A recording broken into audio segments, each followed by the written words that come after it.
From Proverbs 3, trust in the Lord with all your heart and do not lean on your own understanding. In all your ways, acknowledge him, and he will make your paths straight. Hopefully not too straight. I don't know about you. I don't think that that's exactly how we're meant to understand the world. I don't know if that's the best way to come at truth. It's a little unwise to assume the conclusion and build your case around it, but I don't know. Maybe that's the way the world is meant to work. If you think so, please give us a call because the show is coming right now.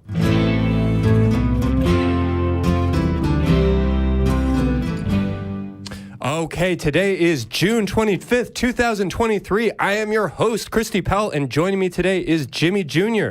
We are live from the Free Thought Library in front of a live studio audience. Let's take a look at these amazing people. Hey, thank y'all so much for coming out. You know, this is our first show together. Sure is. Your first show in the studio, right? Yeah, that's correct. Yeah, it's there's such a fun energy. Honestly, the back and forth is so much easier. I'm super excited to get to know you a little bit this way. Yeah, I'm excited too. Big fan. I've seen you before, familiar with your work. Love the ACA. Just happy to be here. And, let's kick things off. Have a great show. Beautiful, yes. Well, the Atheist Experience is a product of the Atheist Community of Austin, a 501c3 nonprofit organization dedicated to the promotion of atheism, critical thinking, secular humanism, and the separation of religion and government. Before we get started, we are going to give you the results of last week's Share Your Experience question. We asked each of you to complete the sentence. The reason Jesus hasn't returned is because he's been too busy blank. And here are our favorite answers. Number 3 was from R.C. Blazer, who said the reason Jesus hasn't returned is because he's too busy rereading the Bible. He forgot how it ends. Fair hit, fair hit. Number 2 was from Matthew Thoreau. Jesus hadn't returned because he's been too busy doing his nails. Fair, worth investigating. There's something nails? under that one. Yeah, that one. It's a thinker. It's a real thinker. And number 1, our favorite choice came from Shelbyville Rules. Jesus hasn't returned because he's afraid of being double-crossed. Very clever. Yeah. Okay. Well, we've got a new question this week. We would love to hear your answer to this question, but first, I'm excited to hear from you, Jimmy. What's an inappropriate thing to say at the crucifixion? Well, I think this actually was said, but somebody must have said, hey, just hang out here. We'll be back to get you in a little while. And I think that, Christianity adopted that, and Jesus is having his revenge because we've been waiting for quite a while. It has been a minute. Yeah, He's a little salty, I guess. All right. Well, with that, let's jump into the first call if we can and go ahead and talk to Darius in California, yeah? Yeah. All right. Darius, what is on your mind today? Oh, hello. I didn't realize I was going to be the first call, so this is pretty exciting. Hey, excited to talk to you. So I'm kind of going through something pretty intense at the moment. The intense being my great-grandmother passed away. It's pretty much a big, heavy thing going on with the family. Services on Friday. They're religious, though. Mm-hmm. I'm just wondering, how should I proceed to that if they come and ask me about this and I'm telling them I'm atheist these days, so I don't believe great-grandma's going to heaven or any of that stuff? Sure, yeah. Sorry to hear about your loss. Jimmy, you want to start there? Sure. I can. I think I can relate, Darius. So I want to not give you the impression that I'm going to genuinely give you like any kind of advice or counseling. I think I just would feel more comfortable speaking. Oh, yeah, of course. Yeah. Just what would be the approach to go of it, I guess, is more of my question. So my family is currently going through something similar. And again, I'm sorry to hear about your great-grandmother. My condolences as well, too. Thank you. My wife, unfortunately, lost her brother a few months ago. And I'm currently in town, actually, staying with family. We did initially come out for the funeral, and they are religious. And of course, like most people or many people, they use their religion to kind of give them some relief and some comfort. And I think for me, when I was in those moments, it was an ideal time for me to just be empathetic and not really put forth what it was that I believe. The moment is about, for me, I think the family just coming together and being there for each other. And it's really not the time for, I believe this and I don't believe that.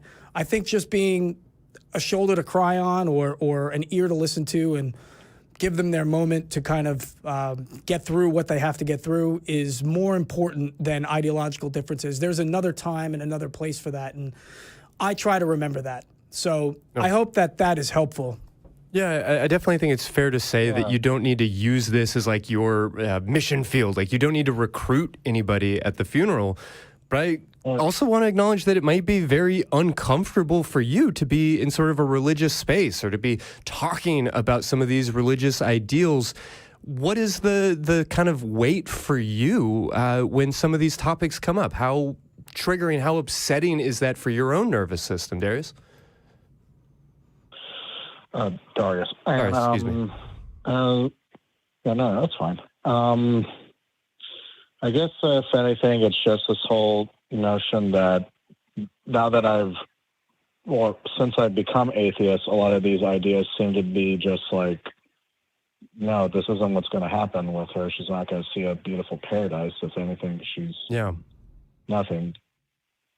But yeah, I do agree that my approach would be just to keep silent about it and just to be more just for everybody. But I think what triggers me is just like this whole thing that everybody is thinking this is what's going to happen. And then if I tell them and if they ask me about that, I try to be honest. And I try to be true to myself too. Sure, yeah. And I don't want, of course, and I have like family, even a brother who's pretty religious, spiritual. Mm-hmm. So he definitely is one of those cases. I feel like that's going to be damaging for him if I tell him I'm atheist. Sure. Well, I don't think you need to feel obligated to be quiet or to sit in the back or whatever else. I can appreciate that even if you're not like actively trying to convert people, that you do have a valid experience and that it matters if being inside of a church makes you uncomfortable. You know, if that's something that you feel like you can endure, nobody enjoys being at a funeral, and there is something to be said about sort of making that sacrifice in order to support other people. Like all of that can still be true, but I hope it doesn't mean that you are sitting there telling yourself it's fine. Like there is no God. Like it's okay. Nothing bad is going to happen to me when I'm here. And, kind of trying to like force yourself into this mentality where you're not bothered by some of these things, because one funeral can be very reminiscent of another funeral. One loss can bring up old grief, and it can be incredibly uncomfortable to be kind of force-fed some of these things when you know that they're not true. So I would just encourage you to be mindful of your own experiences here and how painful some of this stuff can be, even if it seems on the surface like everything is fine. This shouldn't be a big deal. Is that all fair to say? Yeah, no, definitely. And I am mainly going to be there for my grandma. That was her mother. So she's still alive. She's 71. Great-grandma lived to 93. And she was an immigrant from El Salvador. So, yeah. Hey, Darius, I have a question for you. Are you actively, so you said that you have not kind of come forward to your family about your beliefs or lack thereof. Is that correct? Yes, I haven't told them about it out of just... Okay. I don't know how they would react. Yeah. So I would maybe just kind of take it under advisement, if you will. Perhaps there's another time or a better way to kind of have that conversation than a time where you're kind of all going through something together. And I kind of also wonder, kind of building on that, what was it that made you kind of step away from the religion and become an atheist? Well, try not to bring in too much personal experience and like all the things in my life that happened, and sure, just like familial abuse from my own mother. There was just so many like holes in the Bible that I recall hearing about, even in regards to the stories, and just it seemed a little hypocritical that such a God that was supposed to be good and a force of good, bringing joy and happiness, is capable of like bringing destruction and chaos as well too, from the flood to the 10 plagues of Egypt and its stories and whatnot. Yeah.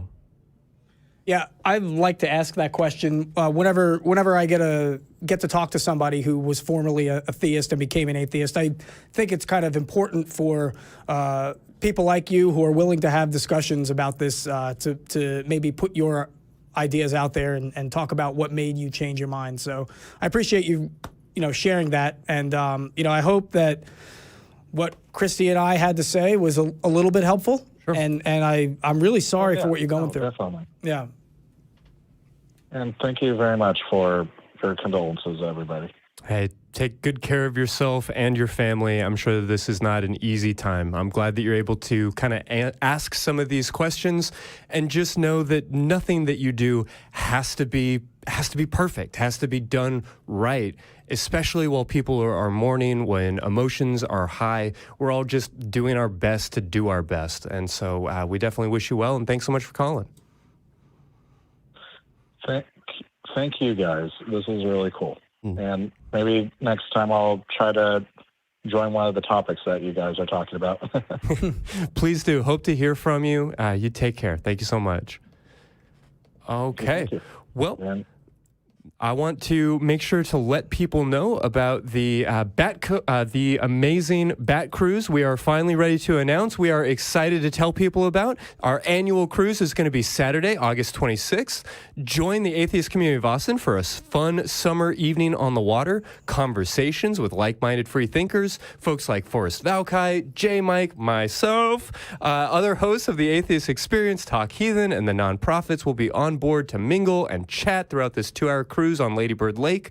The cruise will pause under the Congress Avenue Bridge at sundown for the emergence of the world's largest urban bat colony, Mexican free-tailed bats. It's a pretty incredible experience. Have you been in town? Have you seen the bats come from under the bridge? I have not, and I'm going to try to make it. So I have some scheduling issues to work out, but hopefully I'll see you there. Hey, it's hot, it's drinky, it's on the water, it's a good time. Get your tickets, tiny.cc/batcruise. Okay. Well, let's go ahead and jump in with the next one. Who'd you like to speak to next?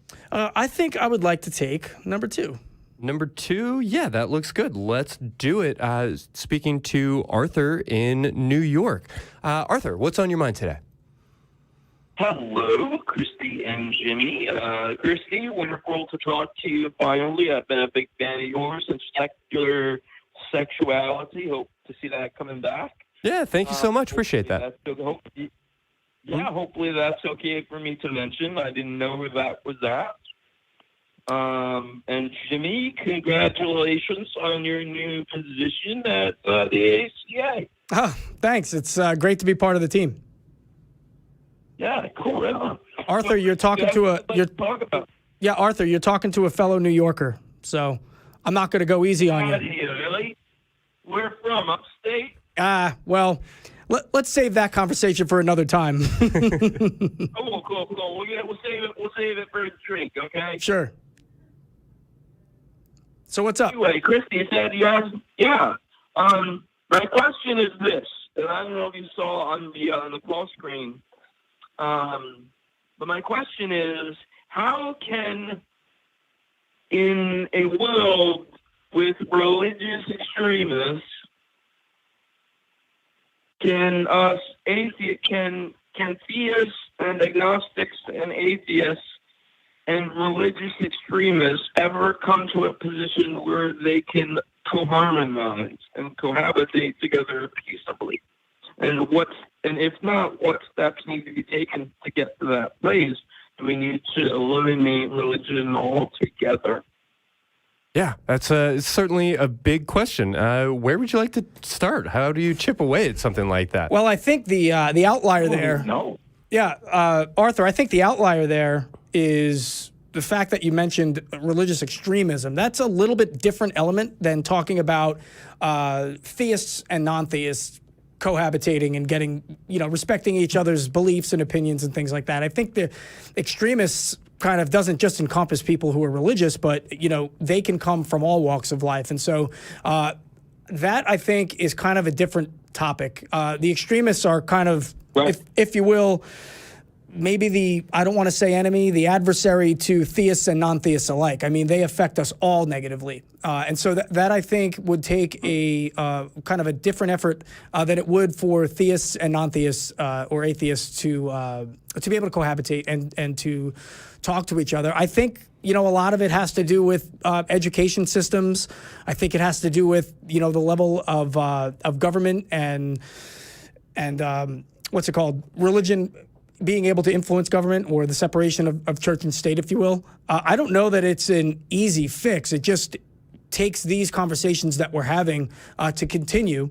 But saying things like we need to eliminate religion, that can be really inflammatory and probably lead in the other direction, not towards progress. Right. And Tends to. it would be, I think, an ugly transition to try and go that way. So while you may have questions... Go ahead. I only posed the question: do we need to eliminate religion?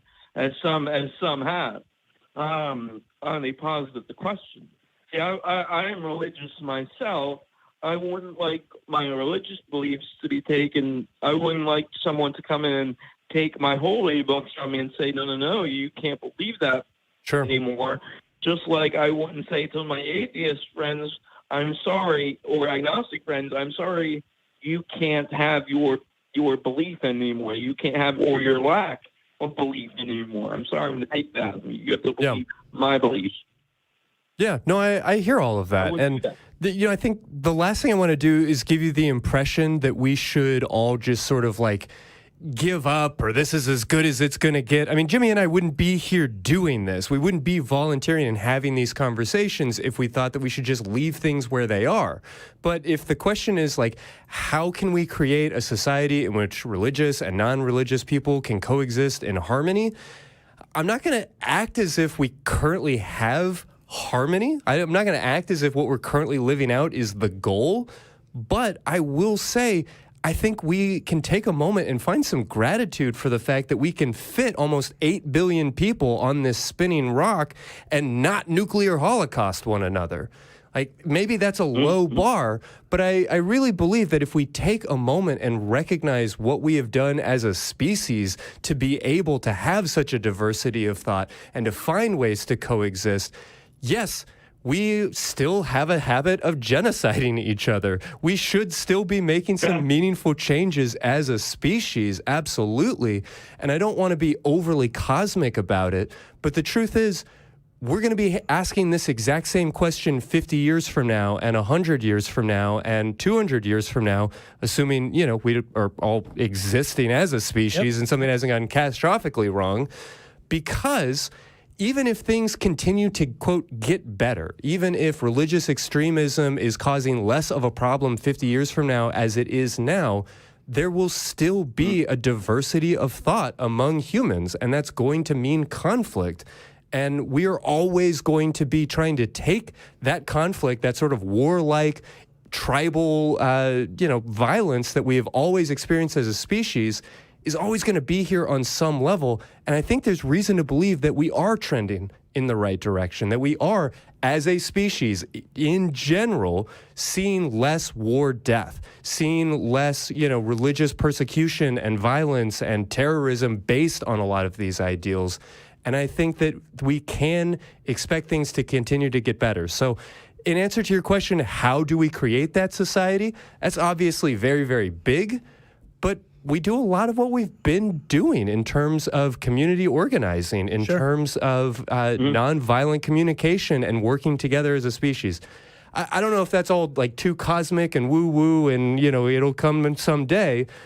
How does that strike you? No, I think that's exactly the trajectory that we're on. And I think that we get there by focusing on the things that are all important to us. And I heard a quote recently that we are probably all more alike than we are different. And I think if people really kind of sink their hooks into that one and realize that we're all just trying to do the best we can with what we have on this little earth that we have to share space on, you know, it becomes a lot easier to get along with your neighbor. And so I try to stick to that philosophy. You know, I am not always, I'm not the person now that I always was. You know, I've changed my mind several times. I've had conversations with people that in which I was able to sway my position or my opinion. And I felt like those were meaningful conversations. And that's why I enjoy being here, talking with people like you, Arthur, talking with Christy, and continuing to do the good work, if you will. What do you think, Arthur? Yeah. Most importantly, I don't think that you answered your own question. I think that, I think, as Christy and you both said, it's a hard, it's a big question to answer. And the fact that we are still here trying and we are still here asking the big questions, we haven't left them behind. And there seems to be more and more people jumping on the liberal bandwagon. And there seems to be more and more people saying, hey, listen, I need to get over my shit and myself, and maybe start including other people that I thought were so different from me that I would go so far out to say that they were on their way to hell. I think more and more people are jumping on that bandwagon, and I think that's a good thing. And if they want to keep their religious beliefs, well, let them keep it sacred and behind closed doors as I do. Yeah, I hear that. And, I think to put a little bit of a fine point on it, neither of us are ever advocating for the forceful removal of somebody else's belief system. Even if we somehow could, we would just end up right back in the same place. It's destructive. Right. It's not our right. The ethics of it just don't make sense. We do also have to grapple, though, with the fact that we have a world that is full of religions that we want to be respectful towards, even if we aren't respecting the belief system itself, because those belief systems are full of contradictory and violent ideas. There are plenty of religious belief systems that say it is your duty, it is necessary for you to be violent towards others who don't believe that system. And we do get into that sort of intolerance paradox type territory where we have to be willing to condemn certain actions regardless of what's motivating them. So this is a very 10,000 foot up kind of view on this conversation. What the actual answer is moving forward is not really for any of us to say, but I would like to come down on the side of things are heading in a good direction, even as I watch what is happening in Florida and in Texas and in sort of the religious right movement in this country right now. I have reason to believe that we can create a more harmonious society. And Arthur, I appreciate your desire to be working towards that end and for giving us a call today.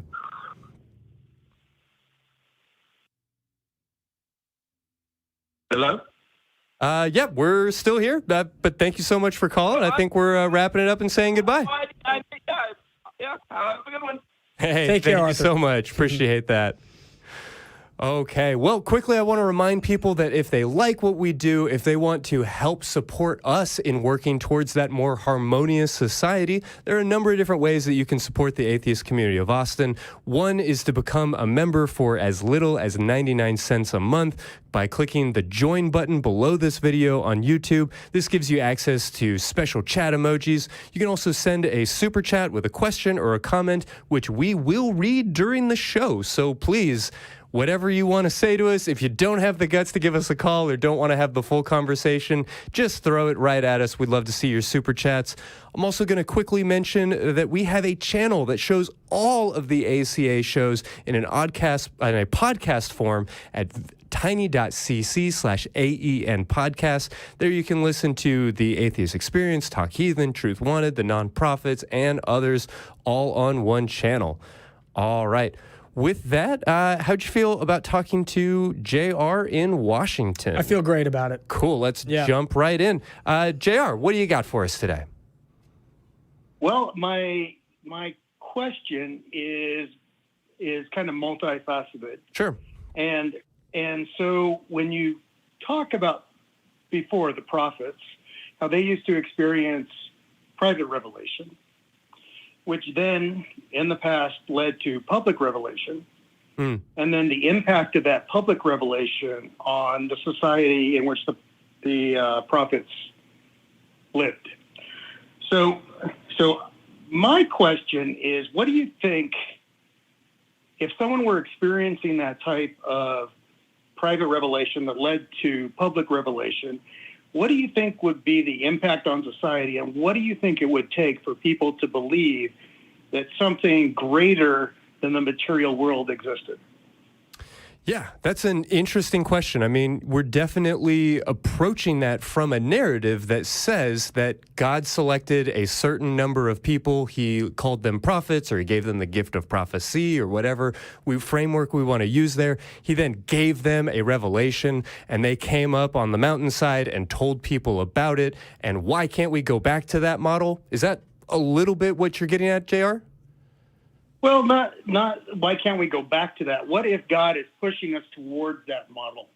Okay, but what if God isn't existing at all? Like, I don't mean to go back to the very fundamental question, but I don't really know how to approach what it is that you're asking me if I don't believe that God told Elijah or Elisha or any of these other folks to do any of those things that they said that he told them to do.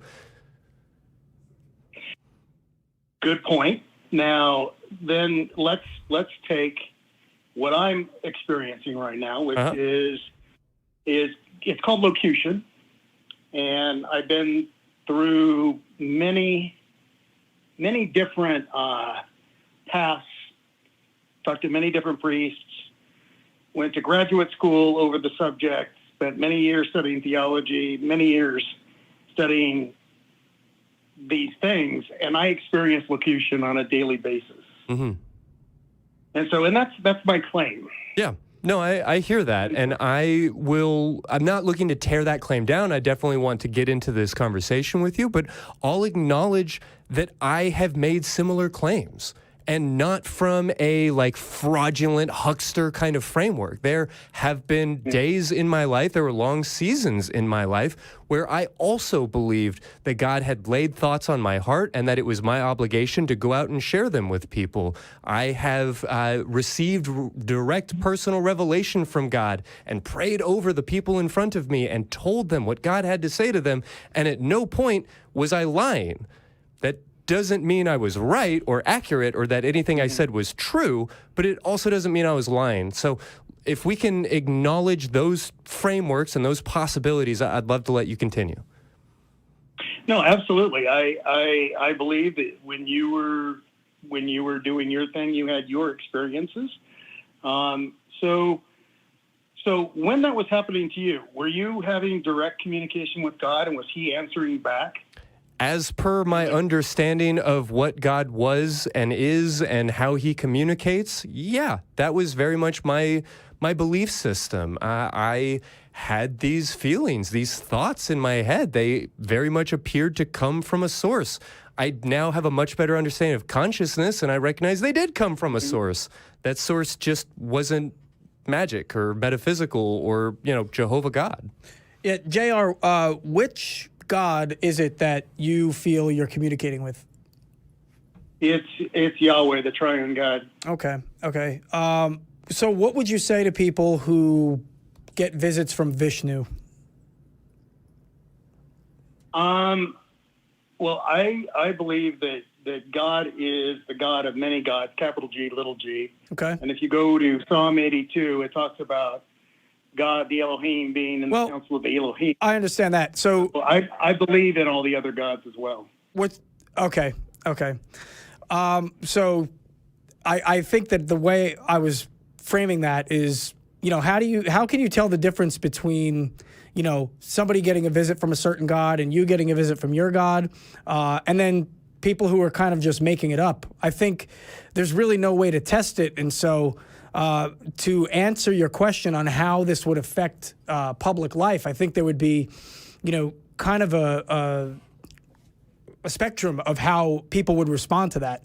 Now, you're responding to it in your own way, and you claim that all the gods are real. And that's kind of, that's kind of a, and I mean this respectfully, JR, but I feel like that's kind of a cop-out. And don't beat me up for that. I'm trying to be respectful, but when a lot of the gods that you claim are real are saying that they are mutually exclusive and that the other god can't be a god, it does feel like a logical cop-out, yeah? And I just kind of want to see how do you negotiate your way around that and come to the conclusion that the God, that you're talking to, who says it's the one and only true God, also has counterparts out there from different religions that are speaking to them. And, this seems like a very tangled web.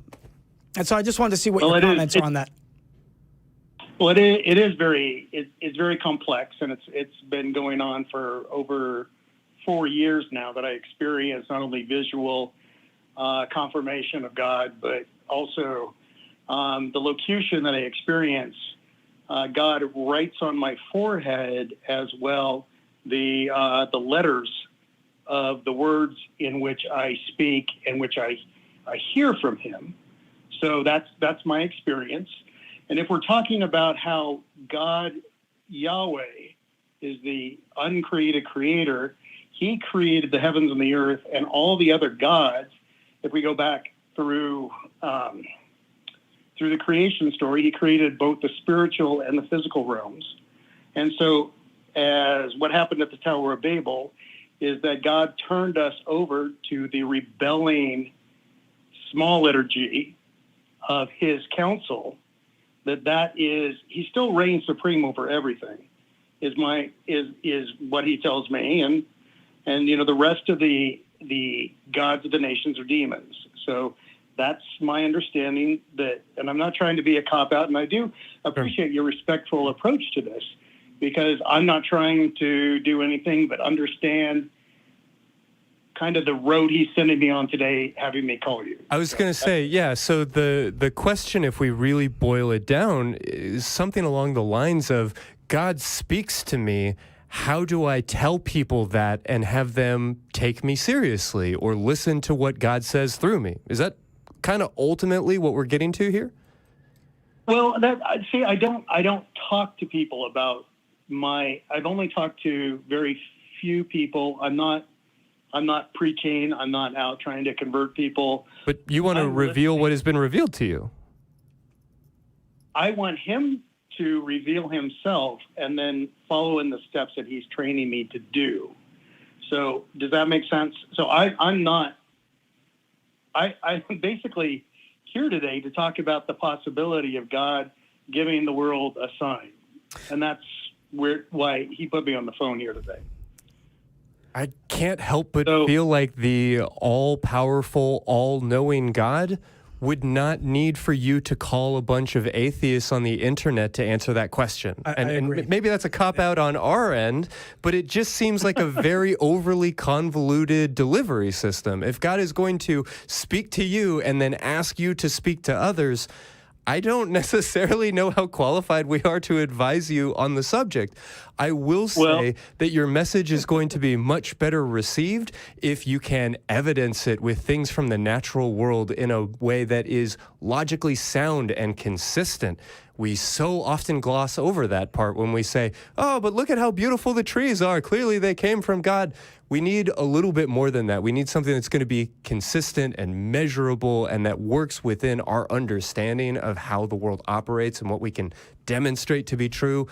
And then we need these revelations as you share them to not be violent and shitty, to not put down or condemn one particular gender or orientation or ethnicity. And then there might be some opportunity for people to take you seriously. But I think they're still going to ask the question, why JR?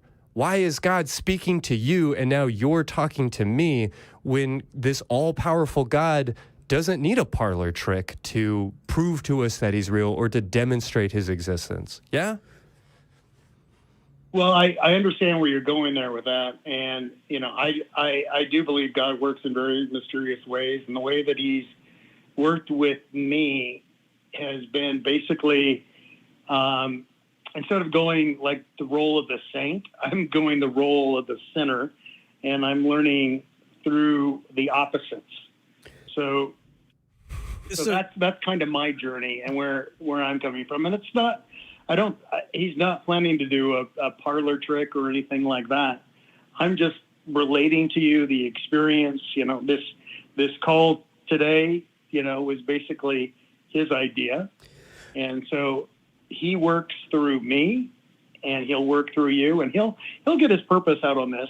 I got no idea what he's doing or why he's doing it this way. I kind of wonder if the reason that you called today might be a little bit closer to home. I'll encourage you to kind of investigate your own consciousness in that sense. Yeah, I don't know how he's working through me, except maybe he can use me to give you like a historic background. So I've done some research in ancient religions, and I just wanted to kind of posit this on you and give you some food for thought.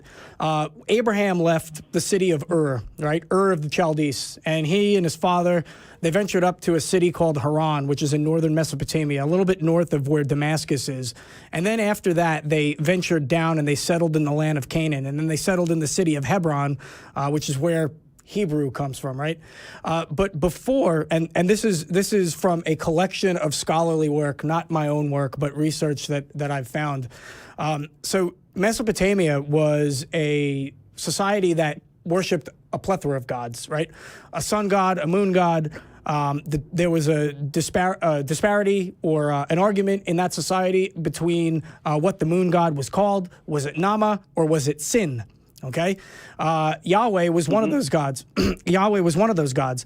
And the theory has it that when those people who left Mesopotamia, Abraham included, were more nomadic and they worshipped this set of gods, the differentiation between those gods were assigned to the different roles that nature played in their lifestyle. They were constantly moving around. They prayed to different gods of the nighttime and the daytime and rain, et cetera, et cetera.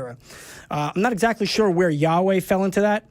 Theory has it that once those people settled in the land of Canaan, the Canaanites worshipped El, and El was a single deity. El was the all-knowing creator, right? And it seems that the Hebrews kind of took this idea of Yahweh and merged it with El as they merged with the Canaanites. And so that all took place around 1900 BCE, or, BC as we would have called it, decades ago. And so that is what has been unearthed, as far as we know, about the ancient gods of Mesopotamia, how we ended up with Yahweh, and also Sin, the moon god, ironically, was, the competitor to the Canaanites, El, right? So you had the cult of Sin, which took place, which was located in the more northern territories. And so, of course, everybody who didn't agree with them were sinners, right? Just like if you take the ancient Greeks, everybody who existed outside of Greece, the word for that was barbarian, non-Greek. And so barbarian came to mean this, uncivilized person. Just like how people worshipped Sin, or who didn't worship El or Yahweh, were called sinners. I'm sorry I went off on that tangent. Maybe took a little bit more time than you wanted to dedicate to that. But I just wanted to kind of give you some food for thought. I mean, there are reasons why we have some of this terminology and some of these belief systems. They go back a long ways.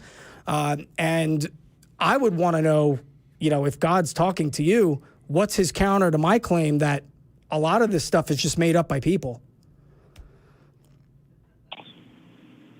Well, the institutions that are built by man, every one of them is corrupt.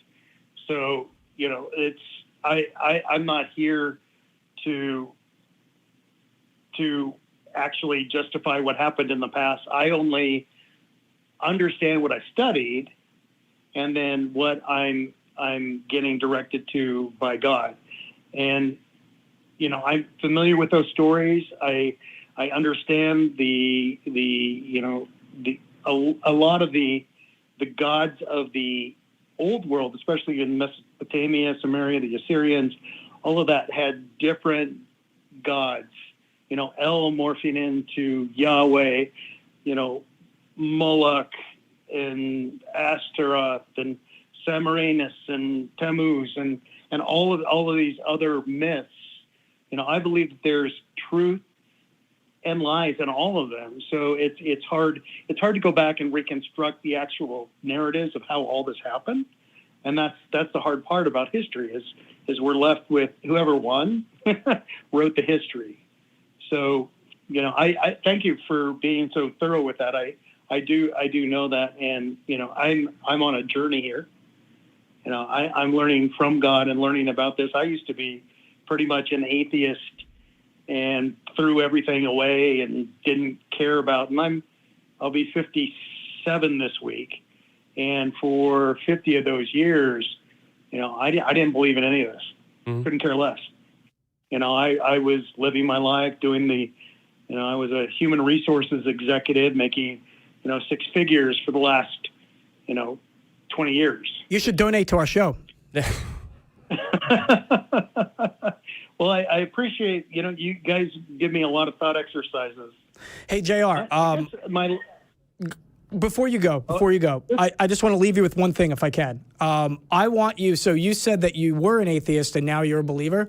I don't want to harp on this today. I want you to call back, and I want you to come with kind of your best explanation of what it was that took you from being an atheist to a theist. All right, I want to know what made that transition for you, and I want you to discuss it on another show in the future. So you got some time to prepare. Okay, I really appreciate that, and I just hope what do you think if God sent another pillar of fire down here? Do you think anyone would be rocked by that? No. I mean, if a giant pillar of fire just erupted out of nowhere, yeah, I do think that news reports would cover it. I think that it would be a big deal. And if it was completely inconsistent with everything that we already understood about the natural world, yeah, people might even decide to call that supernatural. But it just keeps not happening. God has had so many opportunities to tell so many people his revealed truths, and not a single one of them has been able to come out and say something meaningful that we haven't been able to disprove or find, true through other means or whatever else. It just keeps not happening. And so, yeah, JR, I appreciate you calling and asking some of these questions. I might encourage you to investigate a little bit more into consciousness and neurobiology and to begin to understand what your own thoughts sound like and to figure out how do I differentiate between my thoughts and God's revelation, if for no other reason than so you can explain the distinction to others in a way that they are able to palatably believe.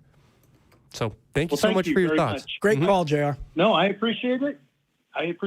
And I hope to talk to you soon. And I'm waiting for my pillar of fire here in Spokane, Washington. So hey, we all are. 27 seasons still doing this show. No pillars of fire yet. We'll keep on looking. Thank you so much for calling.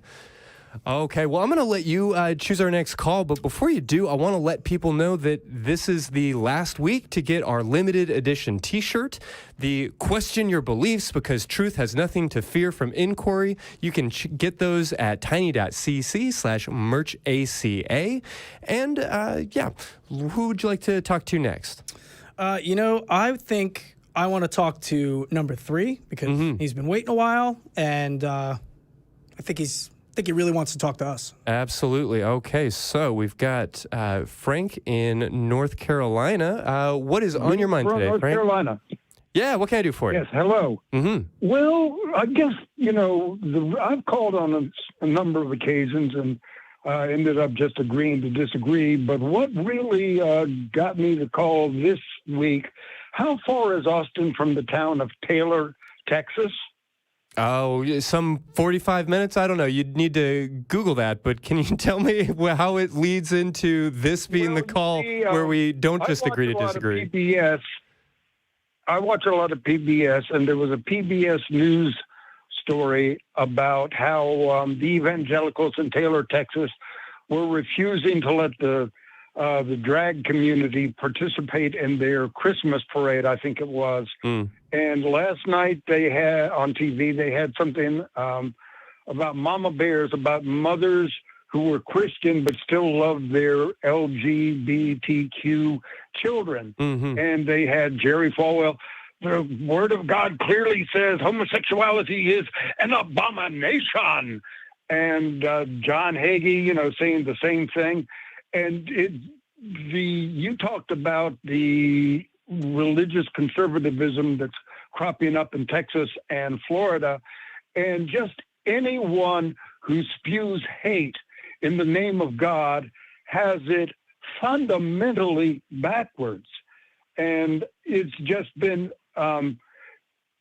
feeling I need to say that people who believe in God don't necessarily have to be that spiteful, ignorant, and venomous. I mean, I agree with you from a certain sense, but I'm also going to acknowledge that the God of the Bible has a whole list of things that he detests. And if there is a meaningful distinction here between hating and detesting and commanding people to murder things, like, I don't know. I'm not going to say that the God of the Bible is not a loving God. I'm going to say that in his own words, he talks a lot about the violence that one ought to perpetrate in his name. So help me out. Help me understand why only the true God. The Bible, Yahweh, as you were discussing him with the previous caller, is not the God in which I believe. Okay. What is your God? How do you know that he's real? Why do you follow him? Well, it's sort of like, for me, it's sort of like musical talent. Once upon a time, I guess I had an epiphany, which is a profound, intuitive realization. And, I've had people say to me, well, how can you believe any of it if you don't believe all of it? And all I could say is I trust my heart. And I believe the God I believe in only wants two things for us, love and freedom. And, and that just rings true for me, intuitively. And, and that's, I had a life insurance agent come to me who said, the most important insurance you can have is eternal life insurance, accepting Jesus Christ as your Lord and Savior. And I just said, well, that's not what I believe. And he said, well, then God is going to cast you into the outer darkness. And so all I can say now is, well, I hope I'm buried with a flashlight. But, it's, I believe I'm very persuaded by near-death experience where... Yeah. So, Frank, let me it's a good place, isn't it? Yeah, let's get... Before we get any further, I just want to know, so... You believe it because you trust the wisdom of your heart? Is that... Yeah, I want to know, who is the God that he believes in? Frank, who is the God that you believe in, or what is the God that you believe in? And then how do you know it only wants love and freedom for everyone? Not to say that I disagree with you. I think those are good things. I think they can be subjective terms, and I would ask your God, what does he mean by that? But okay. Go ahead. You're right. You're right. Let me run this up your flagpole. The cornerstone of my faith is the first thing we must understand about God is that God is beyond our understanding. So then we can't understand. And so then I came up with what I call the intellectual rigor prayer, which is a variation on the serenity prayer. Give me the intellectual rigor to explore the things I can understand, the faith to embrace the things I cannot understand, and the wisdom to know the difference. That's the Alcohol Anonymous prayer. Yeah, the Serenity Prayer. The Serenity Prayer, yeah. That's what he's basing it on. I hear that. I shouldn't have called it that. I'm sorry. That was what came to mind, the Serenity Prayer. But I also just recognize how circular all of that very, very quickly becomes. I mean, Frank, I appreciate where you're coming from, but it reminds me of that old meme of The Game, where as soon as somebody reminds you about the game, by the way, you all just lost the game, and it doesn't actually mean anything. I appreciate if these are some principles that help you to guide your life, but I just don't know what your belief system actually incorporates. When you say God is love and freedom, I find a lot of this.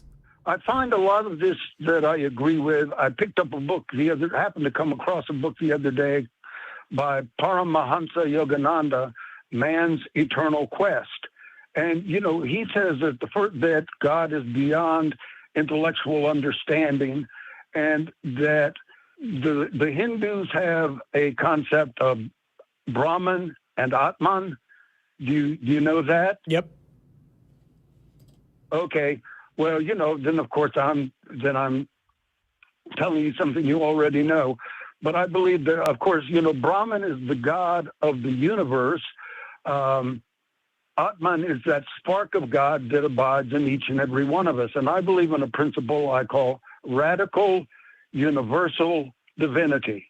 And, talking about, and I try to just respect that in each and every one I meet. And I live in a place, a public housing facility where there are a lot of people of certain limited education and of a certain age. And when, everyone here, one day say, well, my brother passed away last week. My mother-in-law passed. And like you were saying to Darius, I believe it was, when you're Darius. at a funeral, it's not about you. All I can say to them is stay strong in your faith. And their faith is not my faith. Yeah, but faith in what? Frank, I'm going to leave it here and then give Jimmy a chance to wrap us up. I'll just say that a belief system that says everything I don't understand, I have to take on faith, and everything that I do understand is whatever it is that we've been talking about for the last 7 minutes, is to me indistinguishable from nothing and everything, because I have not gotten anywhere in terms of what you actually believe, why you believe it, or why any of us should care. Love and freedom are beautiful ideals. There's certainly nobilities that we aspire to, but the rest of your worldview seems to be based on this notion that if it feels right to you, it is right.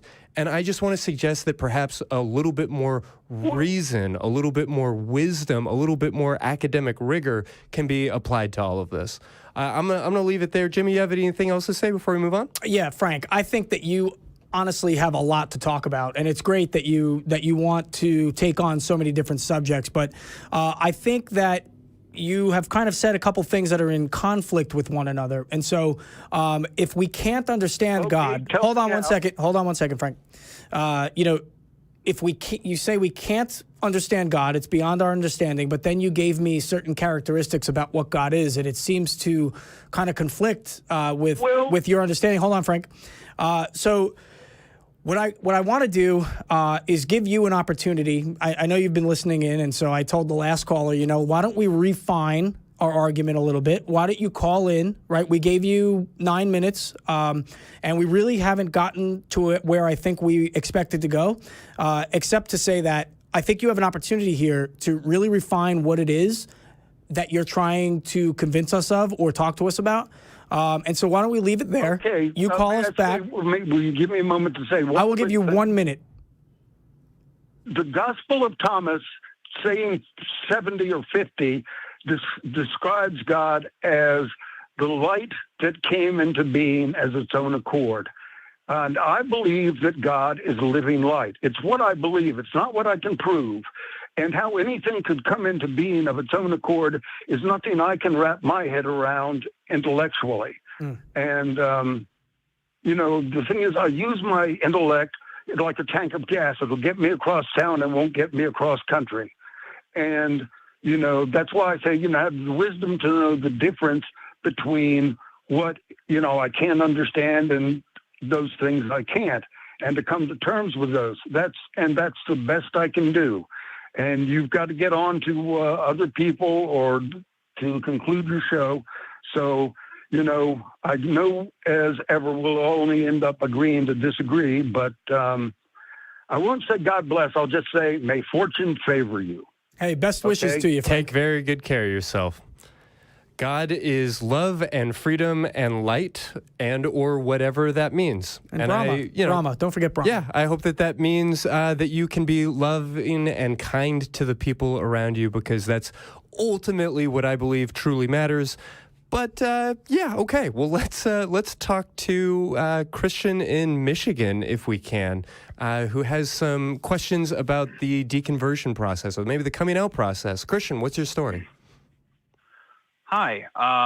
So a couple years ago, well, more like 7 or 8 years ago, I was introduced to my father-in-law. Sorry, a little nervous. Sure. So introduced to my father-in-law. He, I had a bad home situation, ended up moving out in the middle of high school, living with him for a while. He introduced me to the faith. And then, fast forward to like a year or so ago, began to really question my faith, to where I am now, just really doubting everything. This show is a big part of that. I know I don't know if Matt's a part of the show anymore, but Matt Dillahunty, he was a big influence for me as well. Glad to hear.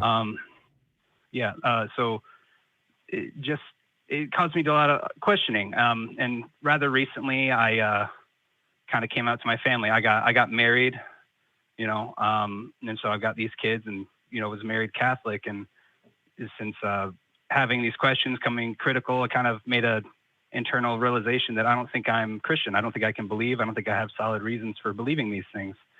And so recently kind of came out to my family that, or at least to my wife, that is, that, hey, I don't think I believe anymore. And it's kind of spread over to my in-laws.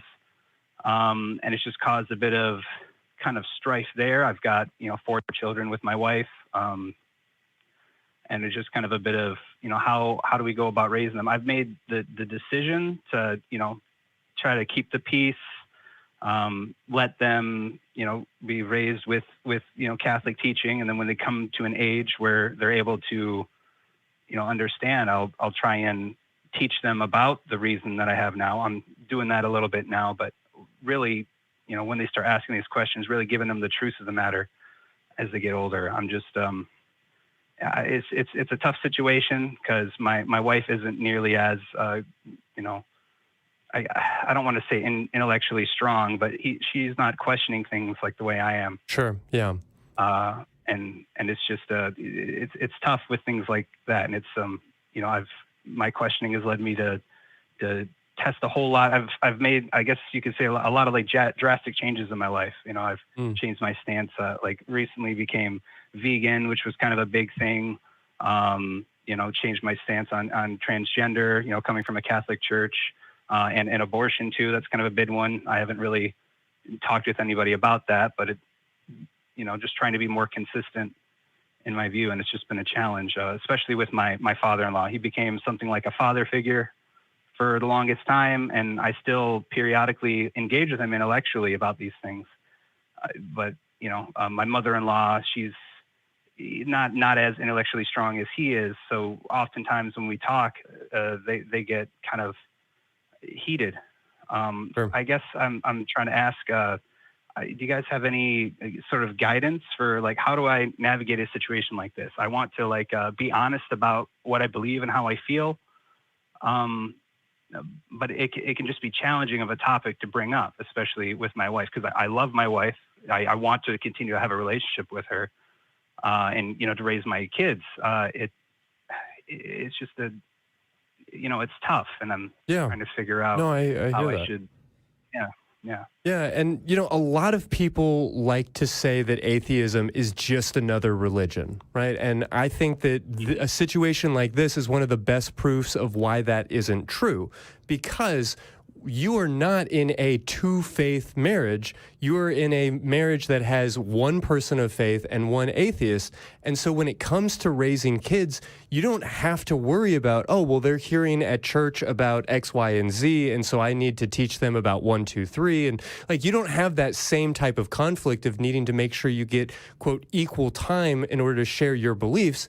You can, just alongside your wife's religious teachings, teach critical thinking, teach the scientific method, teach your children about reason and about insight and about sort of checking their own personal convictions against the knowledge of others and how to use philosophy and logic and all of these types of tools without trying to worry about whether or not they're getting the right, magical stories included in all of this. And I know that that wasn't the biggest piece of your question, but I think it really underlines the idea that you don't have an obligation to share anything specific. Like, if you choose not to come out to certain family members, that's totally a valid choice. I don't know that there's anything that you have to do, because there's no angry God looking over your shoulder, making sure you don't cross certain lines. Now, if you want to be loving and intimate and connected with these people in your life, being as honest as you can is a valuable strategy, but I recognize that that's not always quite the reality. Yeah, and a lot of what you said, I follow through. That idea that they can go through and learn the theology. I even, in my conversion, I became kind of, probably I would consider myself more versed in the theology than the average, Catholic. Sure. I feel like I could even teach them the good parts, sort of steelman it for them, and then, provide them with the critiques that I'm having. And maybe it's amazing how many atheists know the Bible better than the Christians that they're talking to. It's a well-documented phenomenon. Right. Christian, yeah. So 2 things for you. First, you're going to have to change your name. Hey, I did it. It worked out okay. Yeah, I don't know how long you can be Christian anymore. No, just kidding. But what I want to do is tell you what I wish I didn't do. And when I realized that I was an atheist, right? First, I'd struggled with my religion for a long time, and it took me studying history and studying religions and having a background studying multiple religions to kind of come up with this idea like, wow, I'm not a believer anymore. I got really angry, and I kind of lashed out at the world around me, and I didn't come out, if you will, to my parents and to my family the way that I wish I would have now. I wasn't very civil about it. I kind of held some resentment in. And so what I would hate to learn is that, you weren't as delicate as you could be about it, because you're in a tough situation that I don't think a lot of people end up in, at least that I've talked to, which is, typically it's like your parents or your in-laws or your brothers or something, your sisters. But I seldom run into people who have trouble in a marriage because they don't believe, and that can be very difficult. So I wish I was a little bit more delicate. I wish I had a more open, honest conversation about my transition and how I arrived where I am. And I think, trying to place your beliefs alongside your wife's beliefs, to Christy's point, probably be a good way to go about that as well. So I hope, you can take something from what I had to say and, what Christy had to say. No, I thank you guys very much for the advice. You're right. It's tough. And it's, so far this hasn't been it's been a strain on our relationship as far as that goes. But I think in a lot of ways, I think I am handling it delicately enough. I'm being very open. I'm talking with her and her parents, because her parents were the Catholic part of that family, about what I'm questioning. And I'm trying my best to, interact with them to a point. I don't want it to come off as like I'm lost forever. If anything, and it matters to me. It might not matter at all, but it matters to me that they see that I'm being genuine, that I'm not like a danger or something to because that's their daughter. I don't want to be presented as if like I'm a danger, I'm a bad influence to their daughter. I want to come off this way. So I'm being open, not only with my wife, but with them. But like I'm saying, I'm fortunate that I'm of the temperament that I'm not angry at anything. Even when I first started questioning and doing the deconversion, it was all intellectual. It's like I just came to the conclusion like, well, I can't say this is true. And then I just gradually went to the point where like, I just don't have the evidence. I feel like I would need to. I one time asked my wife, like, what is the proof that you have? And she listed things that you'll often hear, like a first mover, look at the fine tuning and things like that. I had this experience of supernatural, natural things. And I would just kind of say, well, here are my problems with these examples, and this is why I can't come to where you are. And a lot of the times I see it go down to, I had this personal experience of this supernatural thing that happened that I can't explain.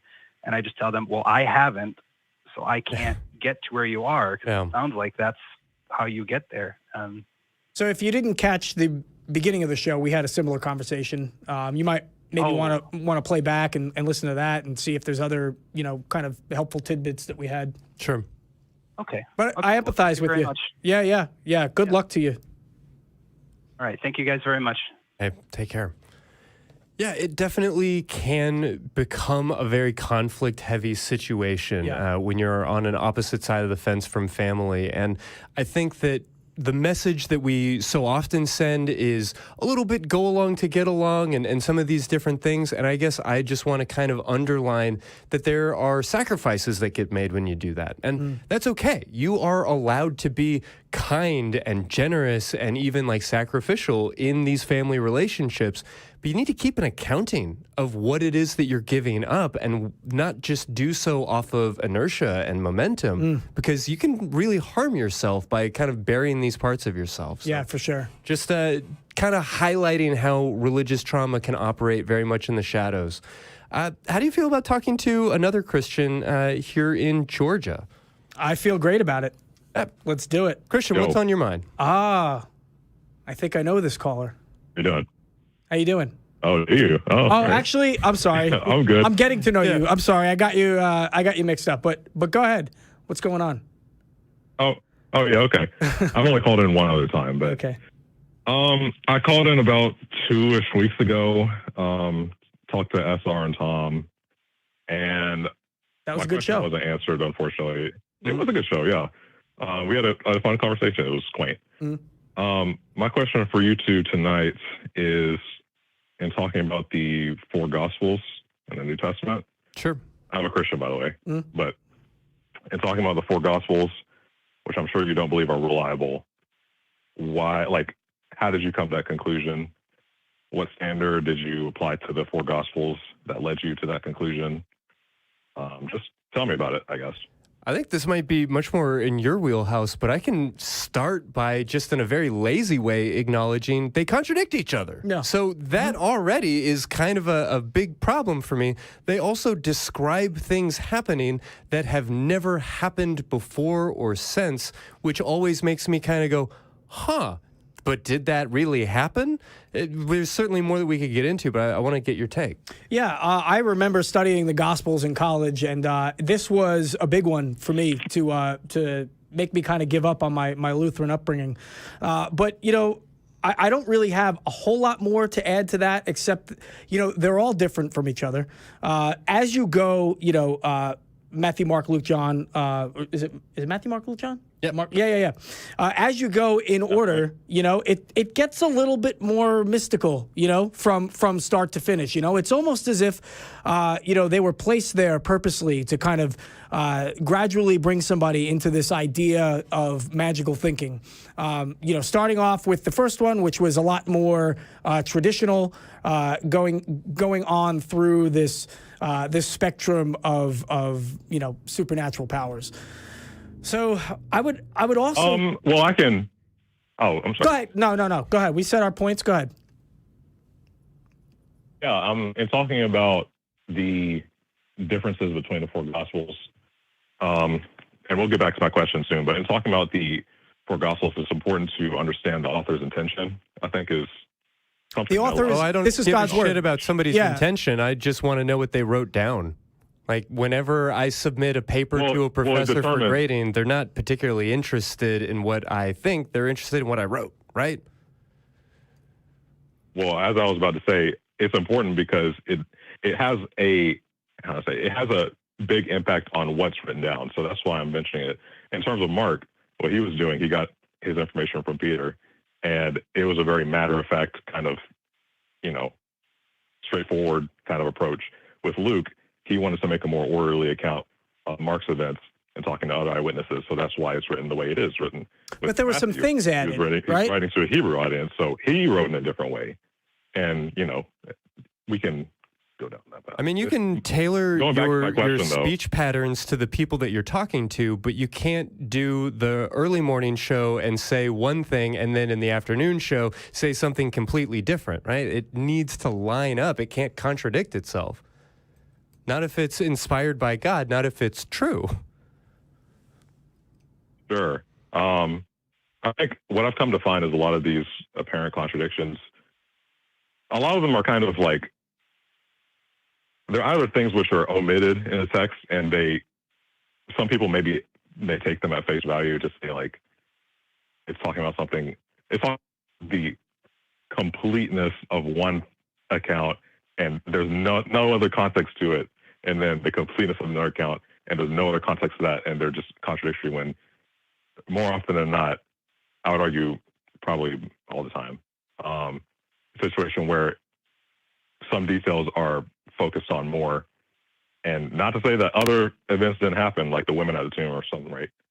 It's like, you know, one account may say it was Mary and Joanna and another Mary. One account may just say it was Mary. You know, it's like those things aren't contradictory. And the one that Jesus loved, Joanna wasn't mentioned, right? That's my favorite. Yeah, you know, Christian, the standard of evidence. Also, this doesn't answer my question, by the way. If we could get back to the question of, I understand you said you were kind of struggling with contradictions or apparent contradictions, but what was your? It kind of doesn't address what the standard was. Like, what were you looking for in the text that it could have satisfied? Maybe is a better way to ask that question. Like, how are you judging the text? I'm judging the text as a collection of human error, human intent that was. Oh man. You just said intent. Hold up to that. You just said intent matters, didn't you? Right.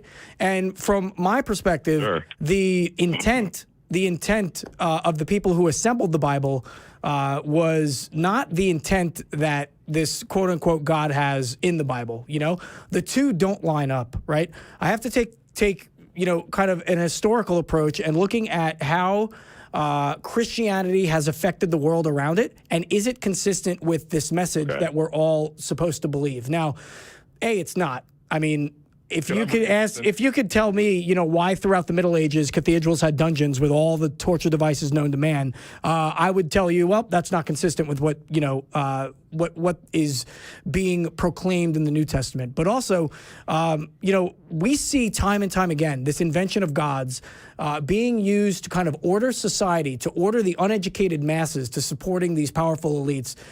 Many times being the clergy that is controlling society. And so that's what I see happening. I mean, if you want to know why I don't take the New Testament as reliable, it's all those things put together, right? We tried to give you kind of a literary standpoint where you kind of look at the fact that these are supposed to be eyewitness accounts of what happened with Jesus, but when you analyze the texts, you can tell that they were not written at the same time. You know, they were written in periods that didn't coincide with Jesus' existence. For example, if I were to write a letter to Christy and then on the next page give him a piece of Shakespeare's play, he would be able to tell that something was written in the 1600s and something was written by me 5 minutes ago. And that's how we kind of analyze these texts, and we kind of validate what it is that they stand for or what their intent is. I hope that makes sense. I mean, I don't have a concise answer because the experience is not concise. Okay, yeah. There's a lot to bring up, isn't it? Well, you wanted my standard of evidence, you know, and like if you were to tell me, how do you know China is a real place? I could buy a plane ticket. I could point to 50 people I know that have been there. But if you want to ask me, you know, how do you know that the New Testament isn't reliable? I could point nowhere to anybody, you know, or to nobody that could back it up. So, I mean, that's the difference. I don't mean to be the bearer of bad news, but your initial kind of, you know, statement, that's begging the question, because you're saying because there's a human error, or, you know, your premise kind of has a conclusion in it, doesn't it? Because the New Testament is false, it's not reliable. Like, that doesn't really follow, does it? Well, what do you think that I should do with the New Testament? You said your standard was there's human error in the New Testament. It means that it's not the perfect inerrant word of God. What I'm looking for is and I get that that's not the standard you're holding it to, but it is a standard often held by many religious folks, including myself, when I was a person of faith. And so if the question is about, like, what standard of evidence did I use to make the determination, That was it. It was me at 25 realizing that this book isn't perfect. And holy shit, if it's not perfect, then what is it? And wait a second, if this is it, and it's not the perfect word of God, then it's just very boring Iron Age poetry. I realize that that's not the same like standard of historical evidence that we might hold to, you know, that's not the question though. My personal experience was this book is not perfect. That was my question. Yeah. So I'm sorry, go ahead. For one, the Gospels, for one, they don't make the claim that they're inerrant in the text. Right, but I never sat down and thought to myself, you know, out of these 66, these 4, I bet these are the ones that are perfect. Oh, no, wait, we're not reading it that way. Like, it did not matter to me. At 25, when I was beginning to deconstruct these things, it was not compelling to me. I made the determination that this did not make sense, was not motivating me to change my view of the cosmos. Well, I'm not even making the claim that they're perfect. My question was, do you, like, by what standard did you deem that they're reliable? And just saying, oh, it's boring Iron Age poetry, that's not really... No, they're self-contradictory. When I judged if I could really quickly, when I judged the New Testament and, you know, went on my faith journey, like, my standard, which I would argue is maybe a bit more rigorous, was, like, what does it say about archaeology? Like, is there archaeological support? Is it anachronistic? Do they contradict each other, or apparent contradictions? What are solutions to those? Are they dated early? Were they recorded by eyewitnesses like they proclaim to be? Yeah. I mean, is there multiple attestations? That's a way more concise kind of... Yeah, no, if we are doing like an archaeological survey of the data, like if we are trying to look at the historical veracity, but that's not the way most people are reading the Bible. It's not how I was reading the Bible in that moment. I was definitely approaching it as, hey, there is an all-powerful God who is all-knowing, who wants me to know him and who loves me, and this is how he has conveyed that love to me. This is my source of faith. Faith comes from hearing, and hearing the word of God. This is the word of God, and so I must study it, and I did, and it didn't work. That's where I'm coming from when I talk about why I made the determination that the Bible, quote, wasn't for me. We can talk about historical accuracy and everything else, but if we're going to go down that road, the Bible is no longer special. If it's not the inerrant word of God, it's just a book, and there are lots of better books to read. Yeah, Christian, real quick, I just want to follow up with what he said. You know, I think that I gave you a couple of standards of evidence. I gave you the inconsistency. I gave you the literary inconsistency as far as the style in which they were written, and you didn't want to accept that, you know? So then I gave you a broader scope. Okay, here's historically how it all plays out, and you still really weren't happy with it. So I don't know how I can really convey any other standard to you. I think that you're super polite. I think that, you know, you really do want to have an honest conversation. But, you know, I almost feel that you're moving the goalpost a little on me, man. And, like, I gave you what I judged the testament to be as far as it being unreliable. And I think that's the best I can do, because other than that, I'm just going to keep going through examples that are inconsistent. And, you know, that's not really what you want to hear. Well, it actually is what I want to hear. That's my question. Like, what was your standard? I have yet to address your thing, and I'd like to if you want me to. Please. Yeah. Well, for one, it's not to pick hairs, you know, from your nose, but they're more objections than like a standard by which you're judging. But in talking about, were you were the gentleman who brought up like the crusade, not the crusades, but like the church and dungeons and stuff? Was it you or the other guy? No, I said that. Okay. Christy's his name. Yeah. Well, nice to meet you. Yeah, I mean, I'm not trying to sugarcoat church history. Like, there's a lot of things in the history of the early church which is like not very glamorous, and medieval and current. Doesn't say any. Yeah. In any case, my question is about the 4 Gospels themselves. We can have a different discussion about that, but that's not really bringing up the standard. Those are more like your objections to why Christian history is really scummy and why you kind of don't jive with the Bible. Like, not necessarily, because I think 500 years ago, if I said these very same things to you about why I disagree with the Bible, that I would find myself in a torture device. You know, I think that it relates. Nothing to do with why I'm here. That has nothing to do with why I'm here. Okay. We talked about why you're here, though. I mean, I would agree. Sorry? We did talk about why you're here. I gave you, a couple of my lines of reasoning as far as why the New Testament is not reliable. Christy did the same thing. And so you wanted to comment on a point that I made. To finish making that. I did. I finished. I mean, we finished. You're bringing up other points. You're talking about your... Dude, you're bringing up other things. Like you said, hey, can I comment? And I said, yeah, go ahead. And then you started talking about the Middle Ages. Like, yeah, I said that. And then you said, well, that's a different discussion. We can talk about that if you want. No, I want to hear what you have to say. Yeah. I'm trying to finish. Okay. Trying to finish responding to you. Please. Yeah, it's like I'm not trying to sugarcoat that there are scummy aspects to early church history, but how scummy those things were, it doesn't make any judgment claim to the veracity of the four gospels specifically, which is my question. Like, the New Testament, like, let's say this, the four gospels could be unreliable and church history could still be very bad, and vice versa. The four gospels could be completely perfect and church history could be very bad. It has nothing to do with whether it's reliable or not. And my question isn't even about whether the four gospels are true. It's just about, are they, historically reliable, right? This is more kind of and I promise I'm talking about your objection. So I'm not, hopefully I'm not off topic, but what I'm hearing is kind of more like personal objections, like emotional objections to church history, which is fair, it's justified. I'm not going to say you're wrong for feeling that way, but I want to stick on topic with the four gospels specifically, if we could. I gave you several standards of why I think it's unreliable.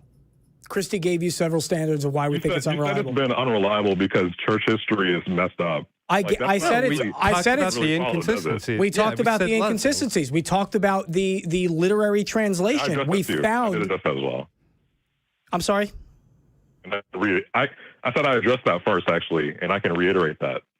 No, I mean, we heard you. Yeah. We're just not compelled by it. I'm not convinced at all. I'm not going to change my mind. I should take this moment to point out that I am a mental health clinician, not a biblical scholar. And so, my objections or lack of objections to the reliability of these four specific texts is kind of uninteresting to me, merely in the sense that, like, why would anybody listening, why would anybody on the internet really give a shit about what I think on that issue? Because really, that's so esoteric to be debating whether or not these four books are reliable. If we are all in agreement that they are not the Word of God, then they're just another bit of historical textbooks for scholars to debate about. Christian, did you say that they are the Word of God? You said it was not perfect. You said it was not inerrant. I thought they don't. I thought the four Gospels don't claim to be inerrant. But okay. Someone asked me a question. Are you claiming that they are inerrant? As they are now, no. Because they're like textual. So the versions that we have that exist in real world are not inerrant. So yeah, this is just another esoteric debate for biblical scholars to have, and there's value in that debate. But like, who cares my position in that debate? And I don't know. I mean, really where any of this has any value for anybody. Other than to just continue to highlight that if these texts are not the perfect Word of God, they kind of don't matter. I'm sorry. When I say it's not inerrant, I'm mostly talking about.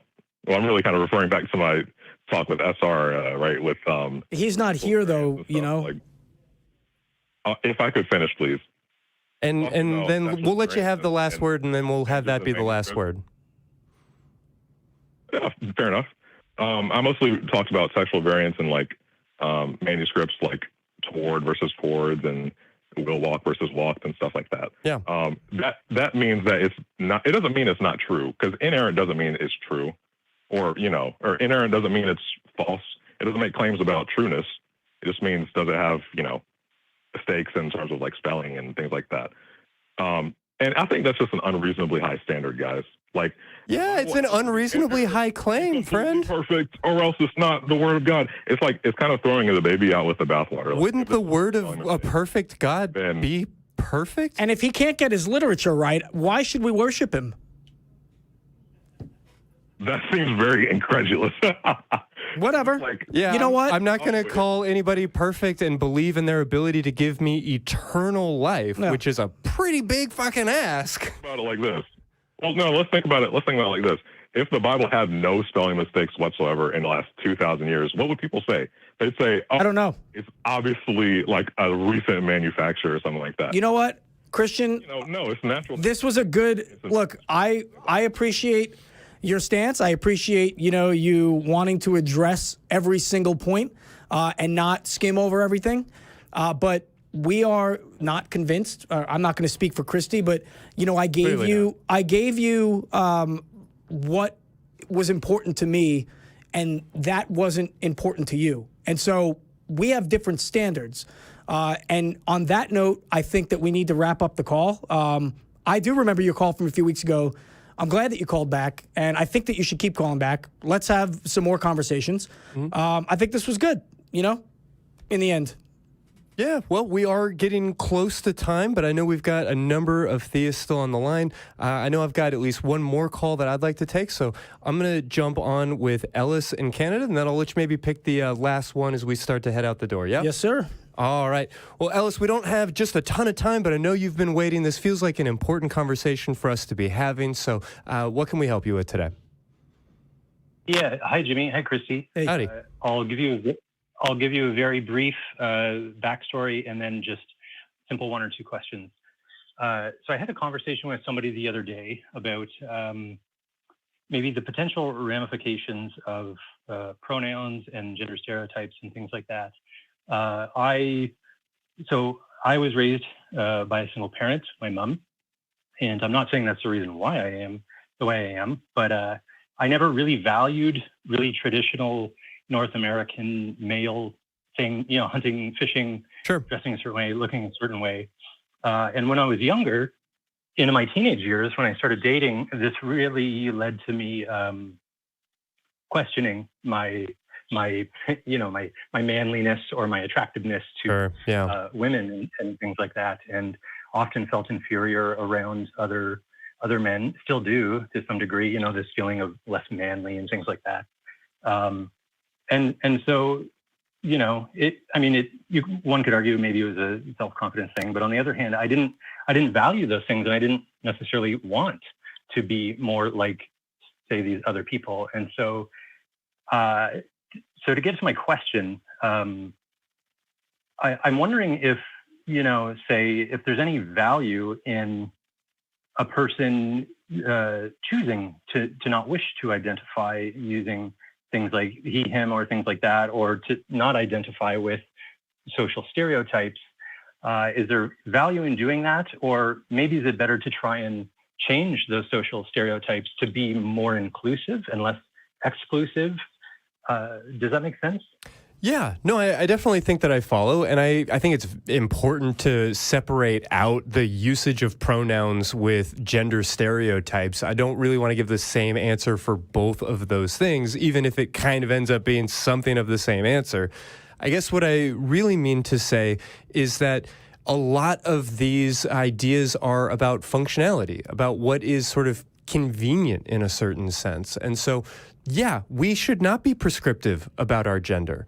We should be descriptive. And when we talk about how this is a manly thing, or this is a womanly thing, this is feminine, this is masculine, when we're using those adjectives, we are looking to describe something, and we should be willing to do so in a very broad way and never be proscriptive about it, where it's, well, because you're this gender, you must be like this. You have to love football. You need to drink Bud Light. Like, whatever these things are, they're ridiculous, and it's valuable for us to let go of them. But what I sort of hear in your question is, well, should we play the game? Should we just delete all pronouns? Should we get rid of gender? And I want to say, Yeah, we need to be able to understand each other. We need to be able to coordinate and collaborate and work together. As I mentioned earlier, we have almost 8 billion people on this planet, and for the most part, we more or less manage to not murder one another. And in order to do that, we all have to be willing to kind of play the game together, to be able to have conversations together about our identities, about language, about how we communicate with one another. And so I don't think that we get to just like wash our hands of the whole concept. Now, that said, if you are somebody who identifies in such a way that you are not able to fit into the language, the categories, the descriptors that are available, then you can acknowledge that. But that doesn't mean that we're giving up on the game. That just means that we are recognizing that the rules as they're currently written need to be kind of played with or spruced up a little bit. I know we're talking about some like very sort of nebulous concepts. So am I making any sense? Does all that track? Yeah, absolutely. Actually, I really appreciate your clarity. I think so. I think what you're saying is that they do have value when used as tools of communication. I think where maybe I'm losing the plot a bit is how do you use them in a way that you're doing that and using them as, you know, we hope they're intended, and not using them in a way that they are a sort of a tool of othering. If I can give you a very quick example, like I used to have pretty long hair, quite a bit longer than yours, Christy. And, you know, I recently cut it off, and I get comments sometimes from people of, oh, you look more manly, is one actually I heard today. And when I hear that, I think, well, I feel like I look the way that I did before. Nothing about me is different except for the length of my hair. And so it's things like that where I maybe I'm not sure of how do you say these things are useful as tools for communication, and then make that distinction of not using them as tools of sort of othering or feeding into these stereotypes that lead to a dissonance where people may go, well, I'm not living up to that stereotype. Sure. And I hear that question, and I could spend an entire counseling hour like just getting into, well, what does that mean to you? And why do you think that? And we really could play around with it. But I think the easiest way to sort of illustrate what I suspect might be going on here is let's set aside your cutting the hair metaphor for a moment and talk about what if you had lost a significant amount of weight. Now, whether you are currently above your weight that you would like to be or below the weight that you would like to be, the truth is if you were to lose a significant amount of weight, people could accurately describe you as slimmer, and you may have some feelings about that. It might not be comfortable because we don't really like people unsolicitedly, depending on who they are, the context of the relationship, et cetera, et cetera. We don't really love people giving commentary on what we look like or how we express ourselves. That's a much more uncomfortable reality than I think most people realize, especially when you're somebody who exists in some like an unconventional minority, or rather what I mean, if you're not fitting into sort of the conventional standards of what is deemed attractive in a broad sense, then anytime people start talking about these changes in our body or in our appearance or in our expression, it can feel a little bit sensitive. And I wonder, Ellis, if that at all kind of speaks to your experience here, and whether what you're going through is having people sort of misunderstand your gender, or if it's having people tell you about you and about your body in ways that aren't appropriate or welcome or wanted. I think that's exactly what it is. Yeah, I don't think I've ever had anybody misgender me. I think that the issue is that it bothers me very much when people feel entitled, I guess, to make opinions and comments about my body or other people's bodies that are uninvited. And so I guess, I think that you've nailed it. And I think that that's what it is. And I think maybe the takeaway is that perhaps just that there's comfort in knowing that I can expand my definition of these, what it means to be a man, for example, or a woman or whatever. But we can't change everybody else. It's kind of a funny thing, I guess, where I was talking to this person, and they and I had very similar life experiences. And so I was really wondering about, is there value in sort of walking away from those pronouns and those stereotypes altogether and just saying, I'm not playing the game, as you said, or of maybe trying to redefine them in a way that is less exclusive.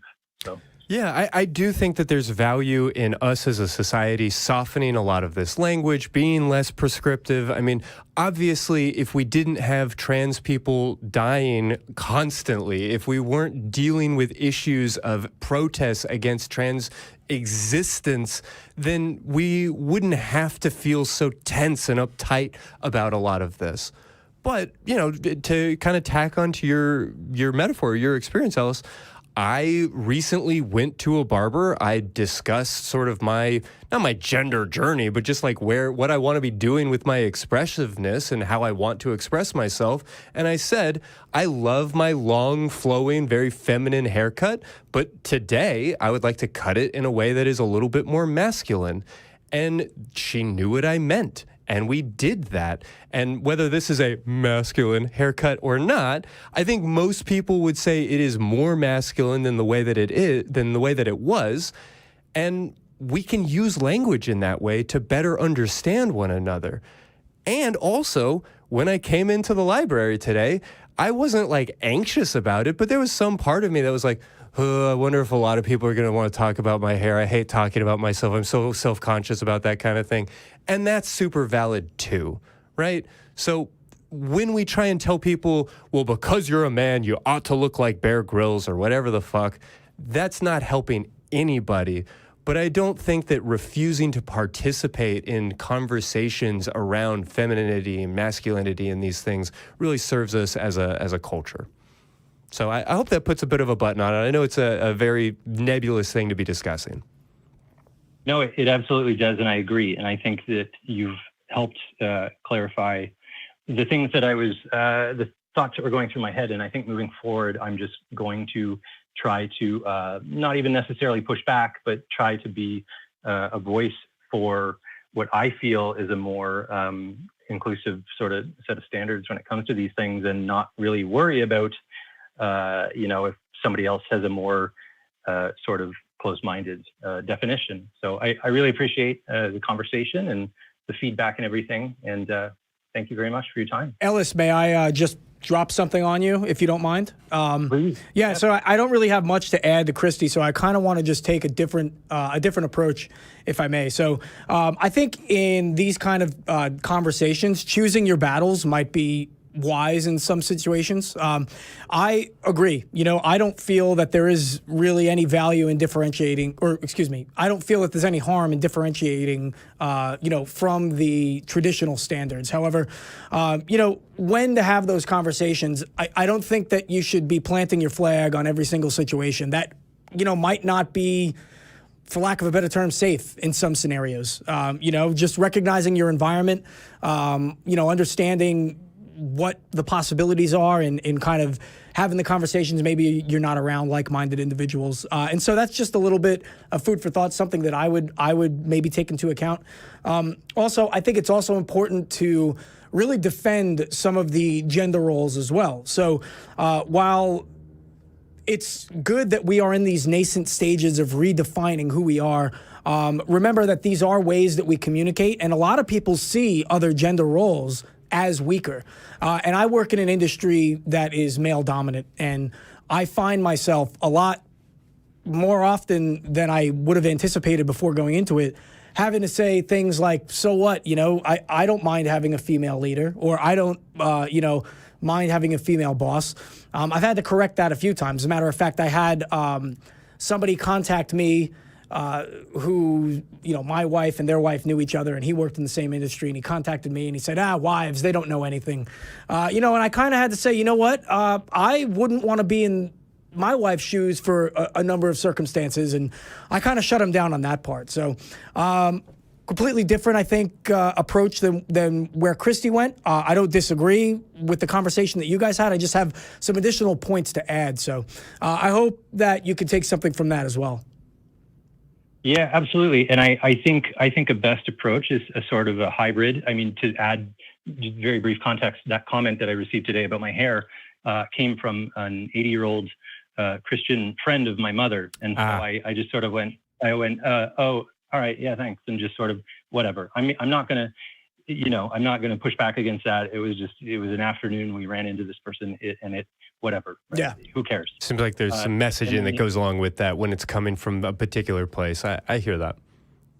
Well, totally. And then literally in the next sentence, he went on to say his wife had just got her hair cut and it was very short and he loves her short hair. And then so it became funny to me because it was ironic and I wasn't even really that offended because it just sounded sort of, well, ironic. And so I totally understand about the pick your battles. And having come from a background, not now, but for a long time in working in labor, it's very common daily to hear things like man up, grow a set.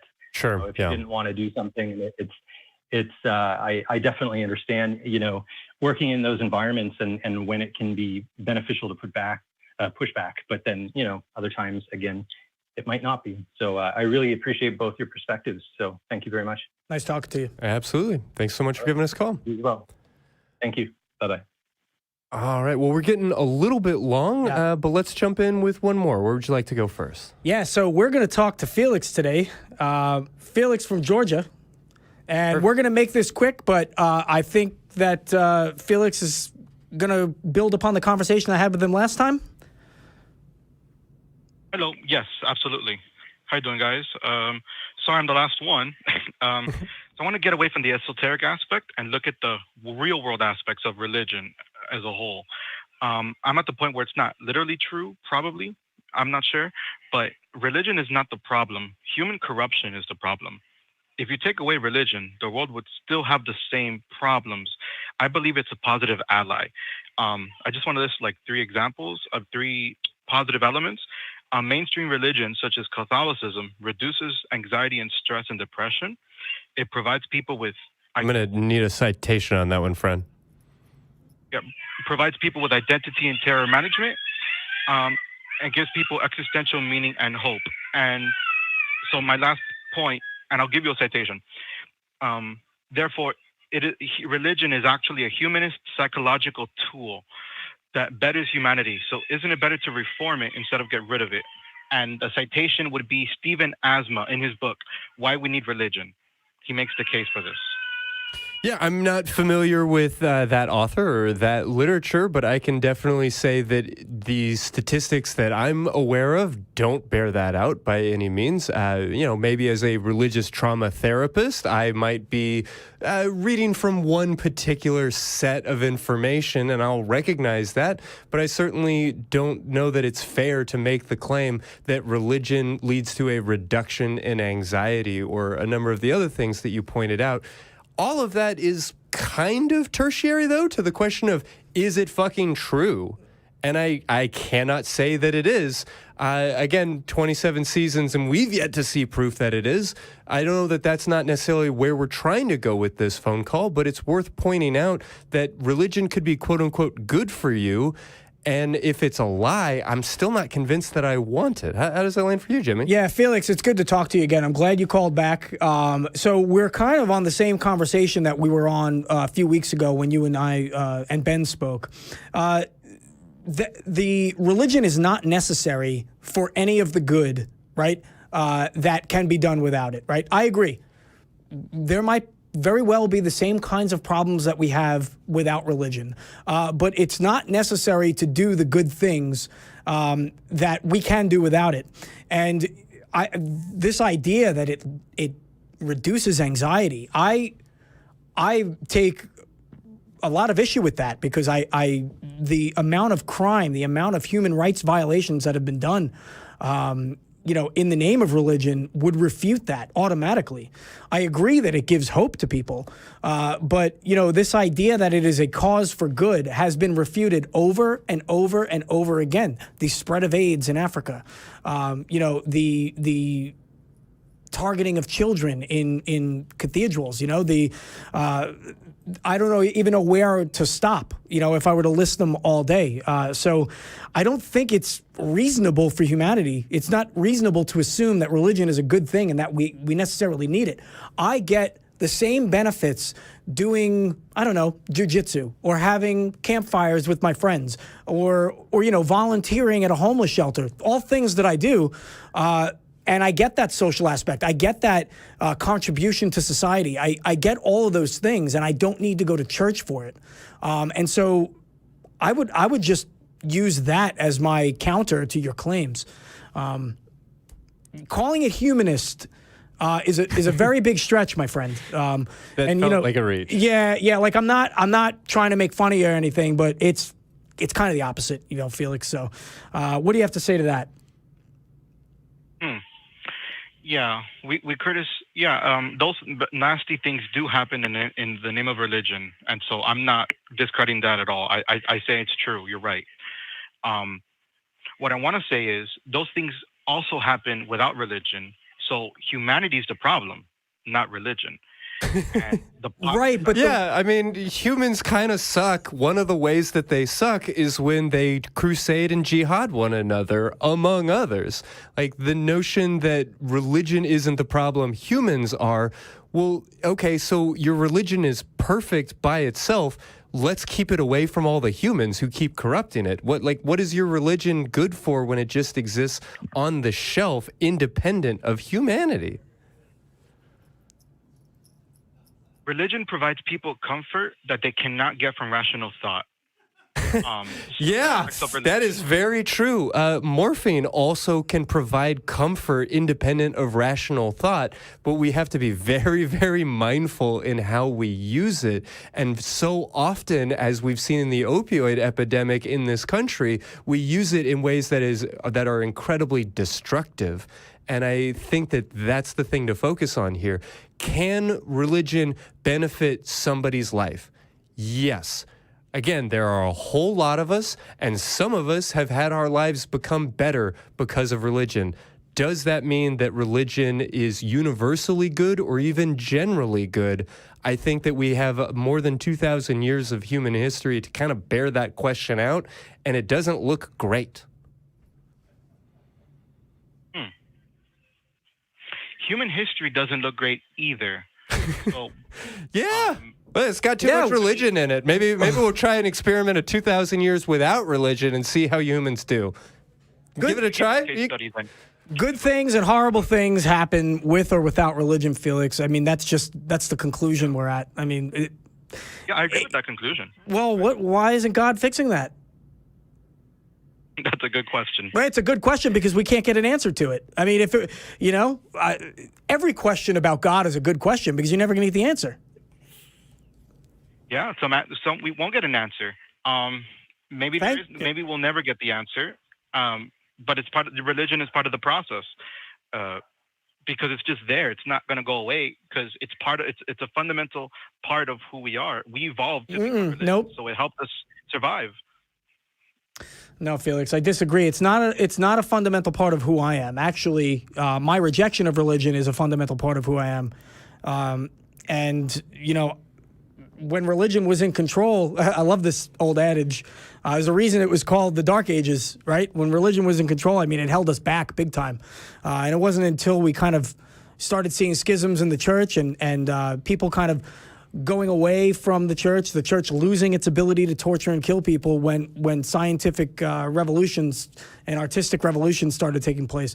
I think we're going a little long, Felix. I don't particularly think that we're going to reach a conclusion on this topic. We talked about this last time. I'm glad that you took my advice and called back and we got to talk again. Christy, any parting shots? No, not at all. Just that I hear what you would like to be true, and I would just really encourage you to scratch the surface on so many of these claims or any of the evidence that you're talking about, because there is no good empirical data that I'm aware of, as somebody who would love to see that data, that religion actually benefits on a wide scale people's experiences of anxiety or many of the other things you talked about. So catch me in the AXP Facebook fan group. Drop me some of that data. Give me some some research studies to look at, I am so here for it. I'm going to go back and listen to this conversation and find that book that you were discussing, see if I can't find any reason to read it, and we'll go from there. So thank you so much for calling, and yeah, I suppose we do got to kind of start wrapping things up real quick. Yep. Yeah. Well, thanks, Felix. Yeah, thank you so much, Felix. We are a little bit over time, so I want to quickly say that the pizza that was ordered that I've been smelling for the last half an hour is starting to get cold, and so we should really start moving, and you should come and join us next time we have the opportunity to do this in person. If you're in the Austin area on July 30th, please join us for the broadcast of Talk Heathen and AXP. Jimmy, as you know, it's a lot of fun being here. It's great hanging out. It's really wonderful hearing the audience's laughs in real time and getting that opportunity. Let's take a look at that incredible audience, these wonderful people bringing the energy to our show today. Thank you so much for watching, for being a part of our community. I want to remind people very quickly about tiny.cc/AXPTV and tiny.cc/AENTV, where you can find live streams of the Atheist Experience as well as other shows from the Atheist Experience Network. 24 hours of live streaming content all day, every day.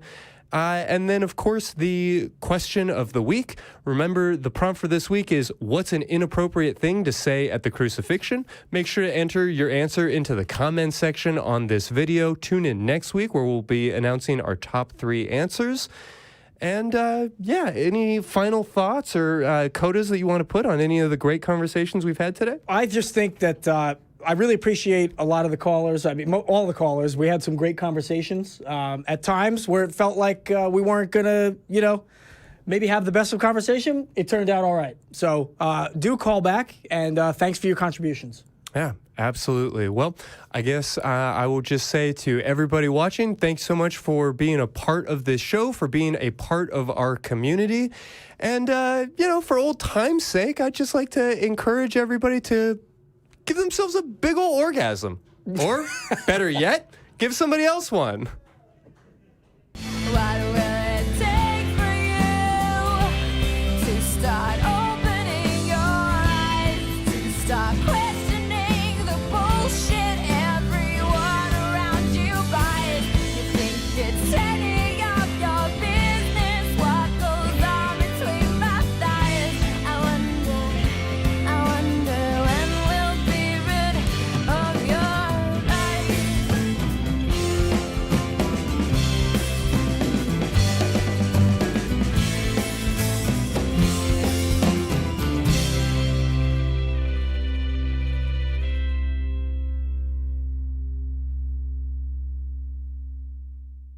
Watch Talk Heathen live Sundays at 1 p.m. Central. Visit tiny.cc/YTTH and call into the show at 512-991-9242 or connect to the show online at tiny.cc/callth.